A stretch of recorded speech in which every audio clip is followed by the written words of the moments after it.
What's up guys, Nukin here, and I'm back for round 2. Apparently when you're sick, your body decides that a few hours of sleep is more than enough, so it's early in the morning and Revan is still on the mind. So I've been thinking about this, this morning and a little bit last night, and there's a lot of pros and cons for having a Revan come to Galaxy of Heroes, specifically a light side sort of Jedi Revan character. So I kind of just wanted to discuss this for a little bit. You'll probably end up watching this around noon when TW kicks off. So I want to kind of talk about this and let me know what you think in the comments down below. I'd love to hear what you guys think, and let's just get started talking about Revan. So since there is no current SwGoH gameplay of any sort of Revan, whether it be a light side, dark side, Jedi, Darth Revan, etc., this is going to be more of a podcast style video, so it's going to be about 10 minutes long. So just kind of sit back and relax because I'll be discussing everything on the next 2 slides. So first off, if you want to just follow along, the first bullet point we're going to talk about is basically the pros of Revan, starting off with the potential of him being a new legendary character. So last year we had, I believe, 5 legendaries when you count up the legendaries, the heroic journeys, the legendary chimera that we got, etc. I think we had about 5, and so far this year we've gotten just 1, Chewbacca, and he's actually not been received as well as the other legendaries that came out last year as well. So a little bit of a letdown. He's not like weak, but he's definitely not overpowered, at least at the moment. I think he'll grow in strength over time. But yes, there's room for more legendaries to wrap up the year of 2018. So we're in the fall, kind of approaching. We're not in winter yet, but we're starting off in the fall, and there's no other legendaries besides Chewbacca, so it makes sense to make Revan a popular character, kind of almost overrated in popularity, at least what this version might end up being, as a new legendary. So new legendaries are good. There's a marquee fatigue. There were way too many marquee events and they were spaced too close together in my opinion, and so anything that's not a marquee character on release is good in my book, so I'm liking that. That's a pro. Next up, on top of him being a special sort of legendary character, he could also potentially be above that. Chewbacca was a legendary. He might be a heroic journey toon, a heroic journey hero. So that means he's going to be on the level of JTR and Commander Luke Skywalker, CLS and JTR, Jedi Training Ray, for everyone that doesn't know who JTR is. This means that if it's a heroic journey event, those are usually very interesting. They have a lore, they have more cinematics, you can follow along with the story, they're more interesting, and this also means that the toon, the hero, might potentially be even stronger than a legendary. Typically, heroic journey event characters have 3 zetas compared to the 1 or 2 other characters have. So if this character, if this Revan of whatever he is a heroic journey character, that means he'll be quite strong. So for people that actually want a Revan of any kind in the game, if he's a heroic journey character, he'll probably be stronger. And so if you want a Revan, you probably are hoping that it's a heroic journey character in that regard. Now, that also has some downsides as well, and we'll talk about that later. Next point, if he's a legendary character of any kind, he could make the game less intensive. Every single time a legendary character has come out, it has made the game less intensive. The heroic tank raid became much easier when BB-8, Thrawn, R2-D2, all these characters, CLS, JTR, they all made parts of the heroic tank raid much easier. You could solo phase 1 with Commander Luke when I did the Brotini video with Han Solo. You could do huge damage autoing almost entire phases. I think you could auto almost the entire phase 2 when JTR came out. BB-8 before JTR came out allowed some teams to do, 30 plus million damage, soloing phase 3 and phase 4 and huge chunks of phase 2. All these legendary tunes and heroes, whatever you want to call them, ended up making the raids and other game modes sort of not obsolete, but much easier. So that could be a nice thing if you're getting a little bit burnt out, you want to hit the auto button some more. It's possible that a legendary character of the caliber of Revan could potentially make, the advanced content much more manageable. And so the advanced content right now is the Sith raid, and they've already kind of reduced the difficulty across all the tiers and also a little bit on the heroic tier as well. So this could actually even make it even easier potentially. I'm just speculating here. Another point. This could actually lead to a dark side Revan. So a lot of people, maybe not a lot of people, but for myself, I'm going to say that dark side Revan is the Revan that I personally want. And I think that a lot of other people would like to have a dark side Revan. Even if you want a light side Revan, you probably just like Revan and you just want more Revans. So, whether it be a light side Revan, a dark side Revan, a Revan that's both light side and dark side, I think people that are Revan fans would like to have both versions, and the potential of a light side sort of Jedi Revan, which people are thinking that this might be, this could also lead to a dark side Revan. So that is promising and something to look forward to. Another point, if he's that sort of light side Jedi character, this would probably delay Jedi Luke Skywalker. This is good because Jedi Luke will probably end up being the peak or the most overpowered Jedi scumbag that will ever come to Galaxy of Heroes, and I am not looking forward to that day. And this probably means that day is going to be delayed a little bit. So I'm actually happy about that, because if this guy's a Jedi, no way that they're going to let this guy get outshined by a Jedi Luke. So there's that. Okay, so maybe not the best pro, but it is a pro in my book. And then the last pro I have here is it could shake up the arena meta. So, something that's fun about running a dark side team is that you get to crush the light side teams. But currently the light side teams are so inferior to a Darth TRAI Sith squad that the entire arena top 20, the top of the arena meta in all the shards, it's just Darth TRAI. And if it's not Darth TRAI, it's Palpatine lead with TRAI on the team. And having a Revan Jedi character could probably boost the strength of the Jedi team to the point where they might be on the same level of Darth TRAI, and that could shake things up and make it a little bit less stale.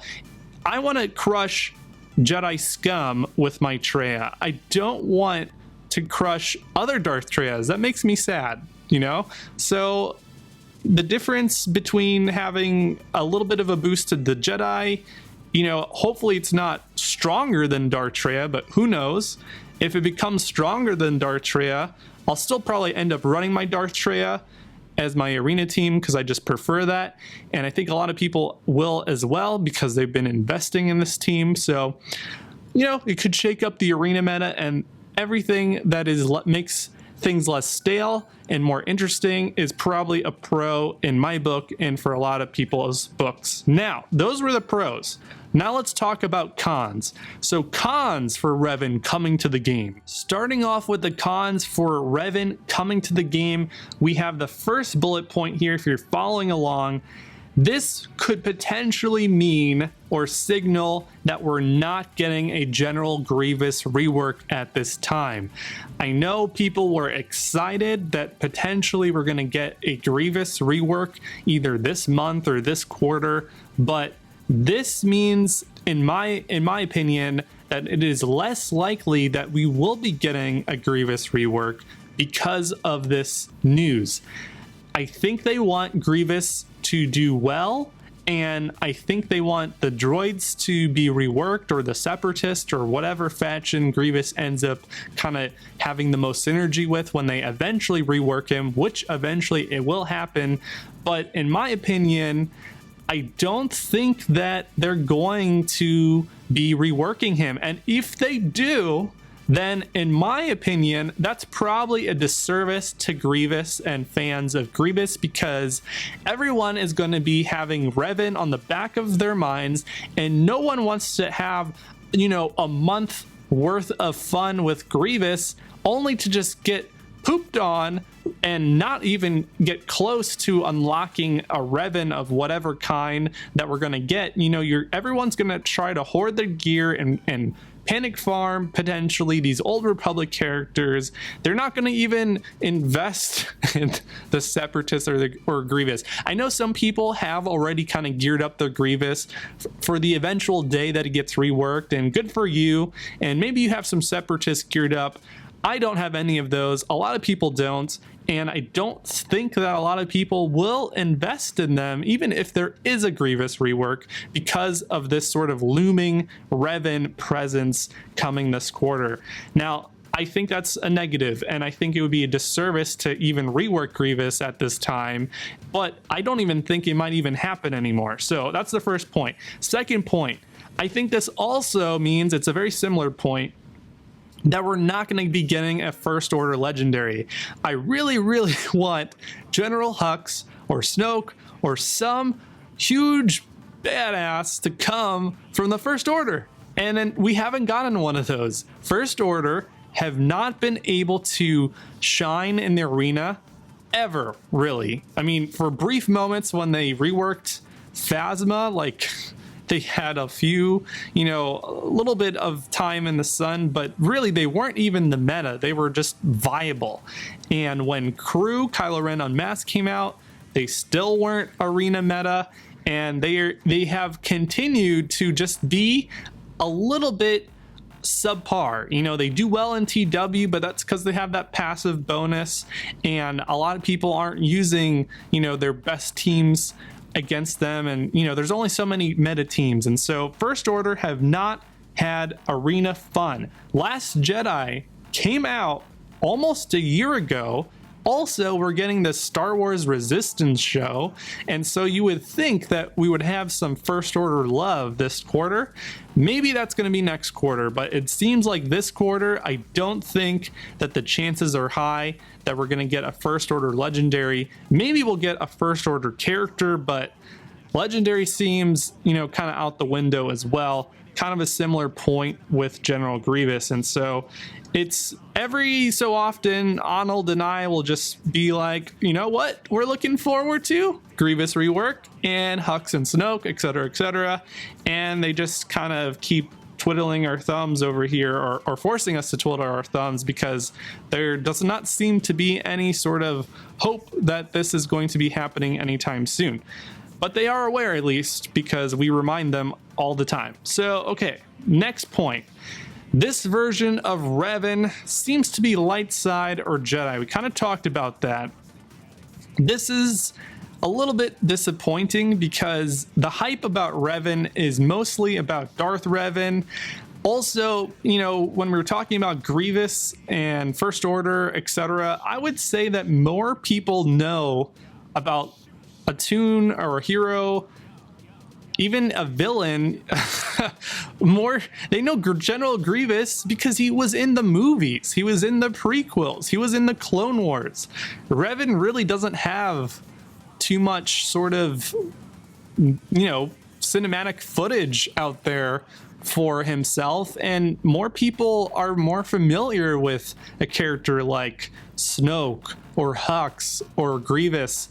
And this version of Revan seems to be a light side version. It really seems like they're really just trying to milk Revan for all he's worth, because honestly, I think they should have just released one version. He should have been light side and dark side and just call it a day. And then, you know what, if he was mega popular, then go ahead and release, you know, the light side and dark side specific components. But you know, I disagree with the way that things seem to be going, but it definitely seems like he's going to be a light side or Jedi character. And I am honestly more excited. I'd be more excited for a Grievous rework than a light side or Jedi Revan. And that might be controversial, but it's the truth. I'm brutally honest, and that's my opinion. I would definitely prefer, you know, Hux or Snoke or Grievous any day of the week versus a light side Jedi Revan. I know other people, you know, think the other way, but I'm putting that as a con for myself. Okay, so people are also still grinding TRAI. So Darth TRAI is the Sith raid reward character. There's speculation that there's a new raid or a new game mode coming out where we're going to unlock this guy or we're going to use this guy, and people still don't have a 7-star Darth TRAI. And if this guy's a light side Jedi character who is on the same level of TRAI or stronger than TRAI, it feels bad, man, for a character like this to come out before someone even finishes their Darth TRAI Sith team. At least kind of let them finish it, max them out, and have a month or two worth of fun. But yeah, I don't know. It doesn't seem like they might even be able to acquire that, depending on when this guy comes out. You know, if this guy comes out on December and it takes a while to unlock him, yeah, maybe that will end up happening. But I'm thinking that this guy's coming sooner rather than later. I don't think this guy's coming out in December. I think this guy is going to come out in late October, early November, mid-November maybe. We'll see what happens. I don't have a feeling that this guy's coming out in December, but who knows? I think that's a con. I think that it's a disservice for people that, you know, grinded the Sith team and working hard on finishing up their last few stars on Darth TRAI. I know a lot of people already have a 7-star Darth TRAI, but you got to think about the masses and the public, and the large majority of people still don't have a 7-star Darth TRAI, even though it's been a while. Last few points here. If it's a heroic journey character, Darth Revan, or I should say light side Jedi Revan, if this Revan is a heroic journey character, many people on this, it's a very similar point, will probably not unlock them the first time. Heroic journey characters are 7-star or bust. At least that's how it's been in the past. And a lot of people put in a lot of resources to just get Chewbacca unlocked. There's a whole nother Old Republic faction. Recently, Mission Val and T3, the droid, became free-to-play grindable on the Cantina. They're both on the Cantina. People are still grinding Bastila, Jolie Bindo. You're going to need to really just kick it up a notch and start grinding all these characters, because, man, if you don't, you're going to probably miss out on the first iteration of this guy if it's a heroic journey event. And a lot of people missing out on a character the first time around will be definitely disappointed. The whole point of having legendaries is to be able to at least, you know, have them to be unlocked and to play around with them. And it's hard to get excited for a Revan that you'll never even unlock, because these events don't come around every month. They come around every 3 to 6 months. So hard to get excited for a character that you probably will not unlock, because on top of that, they're raising the difficulty of these events. The Chewbacca event was geared towards like gear 11 or gear 12, and potentially at least 1 or 2 Zetas as well. And so if it's the same difficulty as the Chewbacca event, it's more than just grinding the stars. You need to grind the gear as well, or maybe invest a precious ability mat. So there's that. I don't know, guys. It screams panic farm. Panic farms are never good for the free-to-play player, and also even for the whales and the dolphins and the krakens out there, forcing a player to invest their money to panic farm something that they don't necessarily want that badly, but they're just pressured to get, because you never know if it's going to be the next meta or it's going to be required for something important. You don't want to let down your guild as well. So I don't know.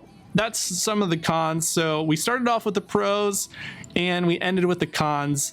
And that's kind of what I got so far. So let me know what you guys think in the comments down below. I'd love to hear your thoughts. And as always, make sure to like this video, subscribe to the channel if you're new here, and I'll see you guys all in my next video. Cheers, guys.